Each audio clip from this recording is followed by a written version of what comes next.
Good morning students, this is our social science class. என்ன lesson பார்த்துட்டு இருந்தோம் ஞாபகம் இருக்கா எல்லாருக்கும்? மைக்ரேஷன் அண்ட் அர்பனைசேஷன் பார்த்துட்டு இருந்தோம் இல்லையா?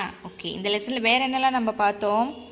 மைக்ரேஷன் பார்த்தோம், அடுத்தது ஃபேக்டர்ஸ் ஆஃப் மைக்ரேஷன் பார்த்தோம், அடுத்தது types of migration and consequences of migration பார்த்தோம் இல்லையா? ஓகே, இப்போ வந்துட்டு அர்பனைசேஷன் பார்க்கலாமா?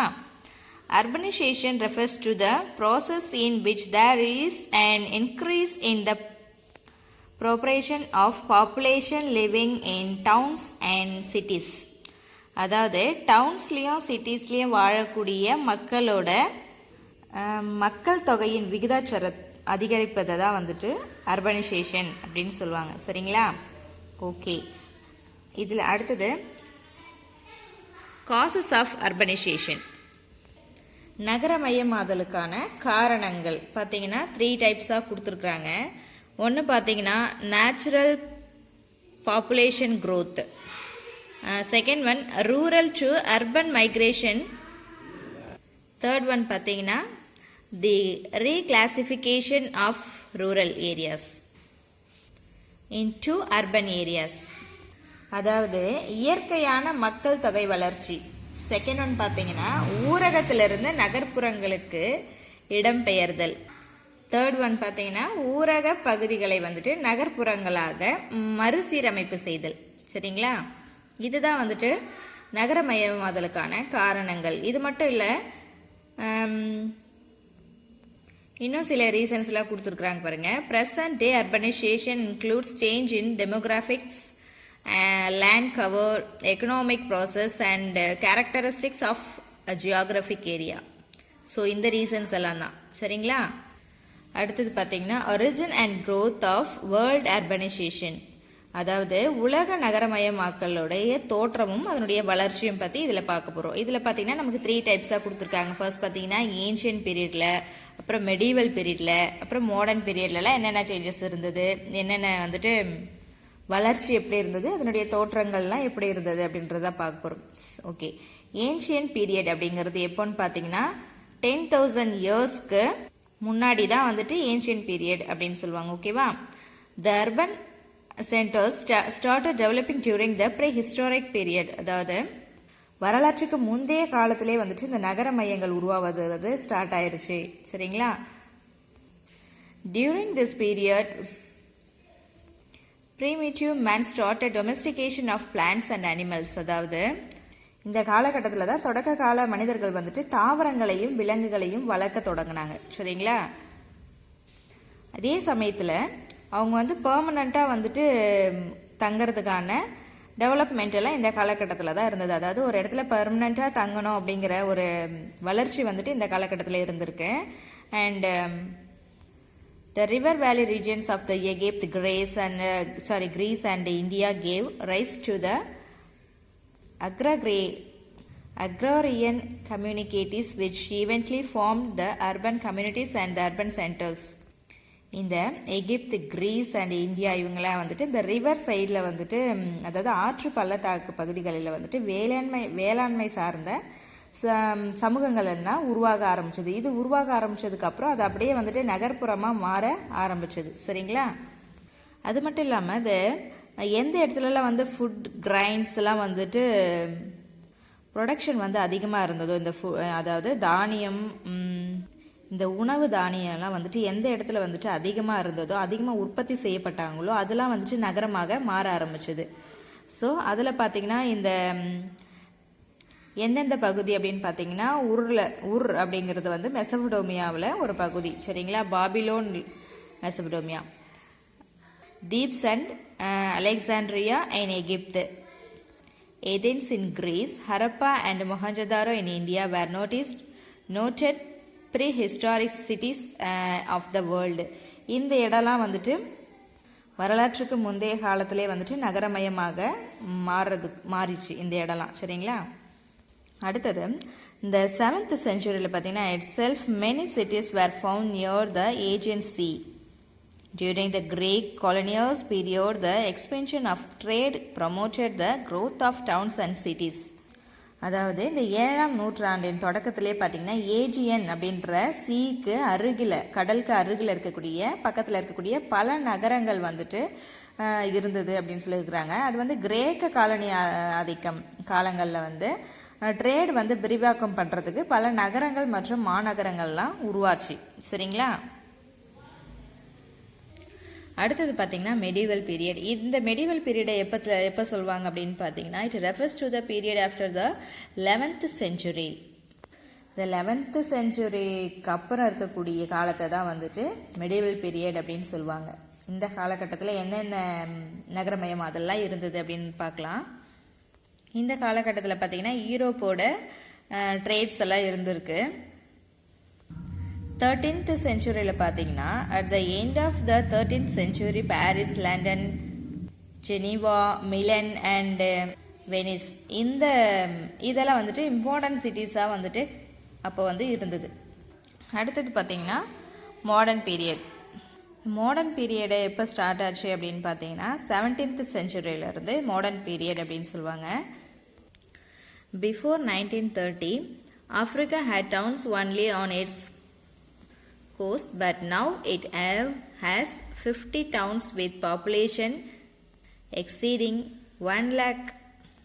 இந்த 1930க்கு முன்னாடி பார்த்தீங்கன்னா ஆப்பிரிக்காவில் வந்துட்டு உள்ள நகரங்கள் வந்து கடற்கரையை ஒட்டி தான் இருந்தது. ஆனால் இப்போ பார்த்தீங்கன்னா அதில் 50 நகரங்கள் வந்து 1 லட்சத்திற்கும் அதிகமான மக்கள் தொகையை வந்துட்டு கொண்டிருக்கு அப்படின்னு சொல்லியிருக்கிறாங்க.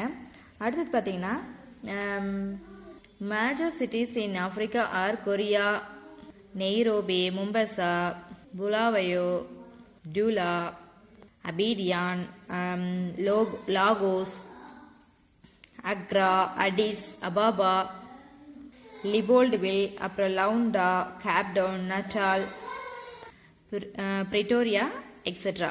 இந்த நகரங்கள் எல்லாம் வந்துட்டு முக்கியமான நகரங்களாக அந்த ஆப்பிரிக்காவில் இருந்திருக்கு. Thus, in modern age, the accelerating urbanization is resulting in a redistribution of population throughout the world.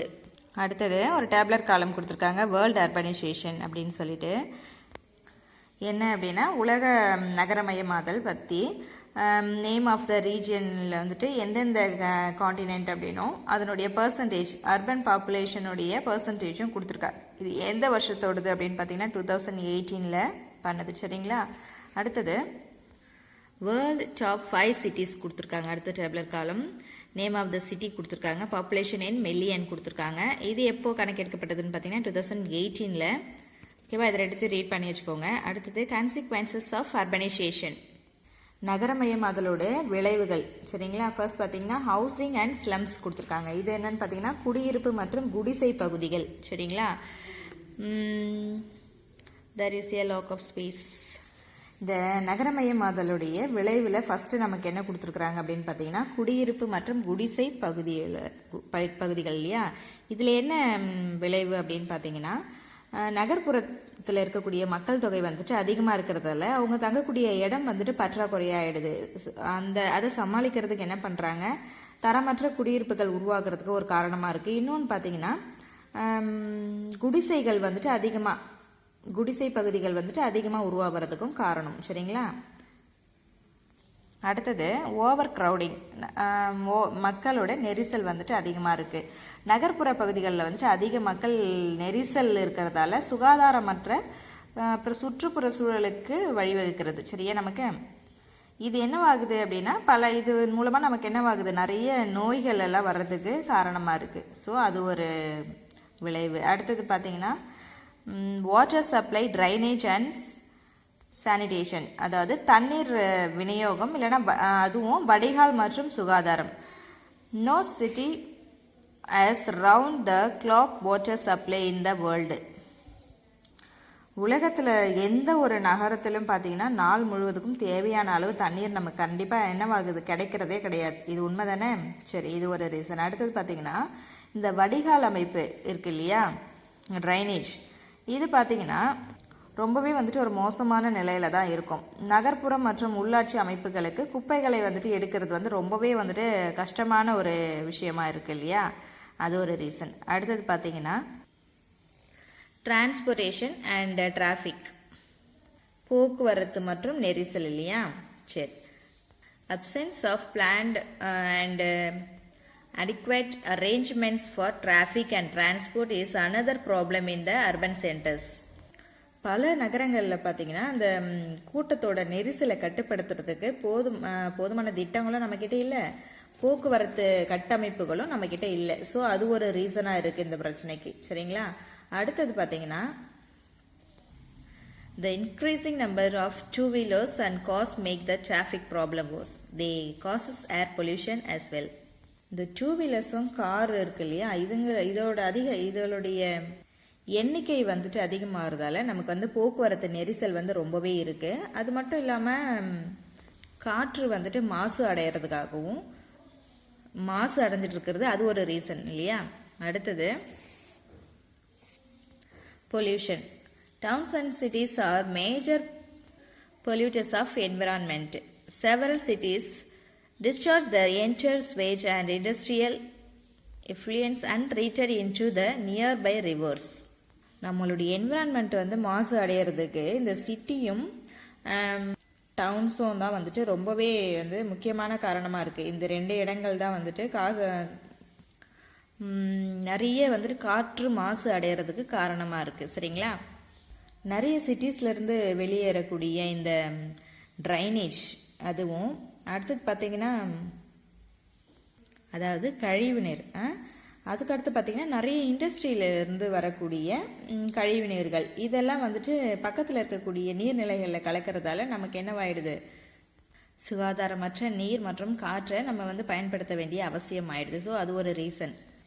இது பார்த்தீங்கன்னா atmosphere with smoke and toxic cases, இதிலிருந்து வரக்கூடிய புகை மற்றும் நச்சு வாயுக்கள் எல்லாம் என்னவாகுது, வளிமண்டலத்தை போயிட்டு மாசு அடைய செய்யுது. ஓகே, இந்த லெசன் முடிஞ்சிருச்சு. எல்லாருக்கும் புரிஞ்சிருக்குன்னு நினைக்கிறேன். 1 or 2 times வந்துட்டு ரீட் பண்ணி பாருங்க, அப்போதான் புரியும். அண்ட் கிளாஸ் ஒர்க் சப்மிட் பண்ணுங்க. And don't waste the time. Thank you.